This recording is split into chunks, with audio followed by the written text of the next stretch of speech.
اور جب ہم نے فرشتوں سے کہا کہ آدم کو سجدہ کرو تو سب نے سجدہ کیا مگر ابلیس نے نہ کیا. بولا کہ بھلا میں ایسے شخص کو سجدہ کروں جس کو تو نے مٹی سے پیدا کیا ہے. اور ازراہ طنز کہنے لگا کہ دیکھ تو یہی وہ ہے جسے تو نے مجھ پر فضیلت دی ہے. اگر تو مجھ کو قیامت کے دن تک کی مہلت دے تو میں تھوڑے سے شخصوں کے سوا اس کی تمام اولاد کی جڑ کاٹتا رہوں گا. اللہ نے فرمایا یہاں سے چلا جا. جو شخص ان میں سے تیری پیروی کرے گا تو تم سب کی جزا جہنم ہے اور وہ پوری سزا ہے.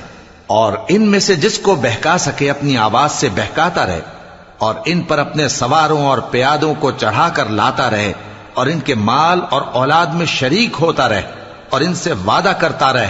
اور شیطان جو وعدے ان سے کرتا ہے سب دھوکا ہے. جو میرے مخلص بندے ہیں ان پر تیرا کچھ زور نہیں.